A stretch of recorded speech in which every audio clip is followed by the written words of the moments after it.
Assalamualaikum warahmatullahi wabarakatuh. Bismillah, alhamdulillah, wassalatu wassalamu ala rasulillah Sayyidina Maulana Muhammad bin Abdillah, la hawla wa la quwwata illa billah, ma ba'd. Saudara-saudara sekalian, puasa adalah merupakan satu identitas diri di hadapan Allah Subhanahu wa taala. Kenapa bisa demikian? Karena puasa ini merupakan satu hal yang diperintahkan secara khusus oleh Allah Subhanahu wa taala. Dalam ayatnya dikatakan bismillahirrahmanirrahim, ya ayyuhalladzina amanu kutiba alaikumusiyam. Al-ayah. Allah Subhanahu wa taala memberikan panggilan, wahai orang-orang yang beriman. Kemudian pada saat panggilan itu datang, maka orang yang merasa beriman kemudian berupaya untuk mendatangi panggilan tersebut. Wahai Allah, kenapa engkau memanggil? Ternyata setelah panggilan itu, Allah Subhanahu wa taala melanjutkan, kutiba alaikumusiyam. Diwajibkan atas kalian berpuasa. Nah, pada saat inilah kemudian orang yang merasa dirinya iman berupaya untuk menjalankan apa yang diperintahkan oleh Allah Subhanahu wa taala tadi. Secara tidak langsung, kemudian kita yang melakukan puasa mengaku diri kepada Allah Subhanahu wa taala bahwa, wahai Allah, aku termasuk dalam panggilanmu. Wahai Allah, aku adalah orang yang beriman kepadamu. Oleh karena itu aku mentaati apapun yang kau perintahkan. Termasuk dalam hal ini adalah melakukan ibadah puasa bulan Ramadan. Maka ketika seseorang melakukan puasa bulan Ramadan, dengan sendirinya orang tersebut mengaku dirinya iman kepada Allah dan mengikrarkan diri kepada Allah bahwa dirinya termasuk dalam golongan orang yang beriman itu tadi. Saudara-saudara sekalian, pengikraran diri, apalagi di hadapan Allah Subhanahu wa taala, adalah merupakan satu hal yang penting untuk dilakukan.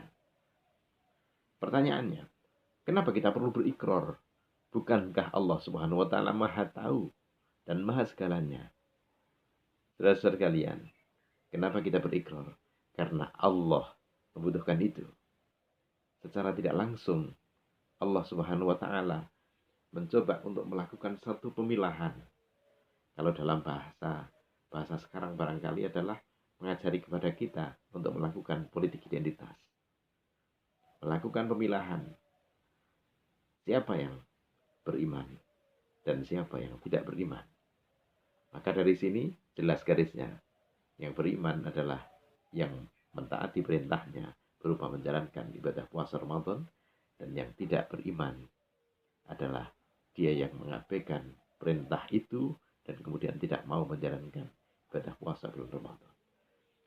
Maka dari puasa Ramadan ini kemudian terpilah menjadi dua, orang yang beriman dan tidak beriman. Dan pemilahan itu bukan oleh kita sebagai manusia, tapi oleh kita individu di hadapan Allah Subhanahu wa taala. Maka Allah kemudian memberikan catatan antara yang beriman dengan yang tidak beriman itu tadi. Saudara-saudara sekalian yang dirahmati Allah Subhanahu wa taala. Maka dari sinilah kenapa pentingnya kita mengikrarkan diri kepada Allah Subhanahu wa taala itu.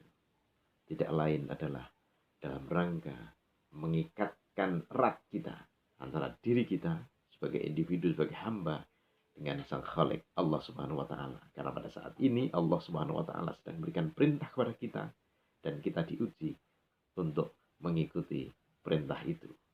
Dan ketika kita berada dalam panggilan itu dan kemudian mengikuti perintah itu, maka dengan sendirinya kita mengaku kepada Allah bahwa kita orang beriman. Saudara-saudara sekalian, konsekuensinya adalah ketika kita mengikrarkan diri kepada Allah sebagai orang yang beriman dan mengikuti perintahnya, maka kita berhak untuk mendapatkan atau setidaknya mengharapkan reward yang pada saatnya nanti akan diberikan oleh Allah Subhanahu wa taala. Tapi bagi orang yang tidak beriman, dengan bukti mengabaikan perintah yang diberikan oleh Allah Subhanahu wa taala, maka jangan salahkan ketika pada saatnya nanti Allah Subhanahu wa taala tidak memberikan reward apapun kepada kita, tapi justru memberikan hukuman-hukuman yang mungkin akan kita terima. Kenapa? Karena kita sendiri yang mengidentitaskan diri tadi dan menggolongkan diri kita. Saudara-saudara sekalian, mudah-mudahan dengan puasa kali ini, dengan Ramadan kali ini, ikrar kita kali ini diterima di hadapan Allah Subhanahu wa taala, dan pada saatnya nanti kita akan menjadi golongan orang-orang yang dirahmati oleh Allah Subhanahu wa taala karena kita sudah menggantungkan, nyantel ke awak di hadapan Allah Subhanahu wa taala. Terima kasih. Assalamualaikum warahmatullahi wabarakatuh.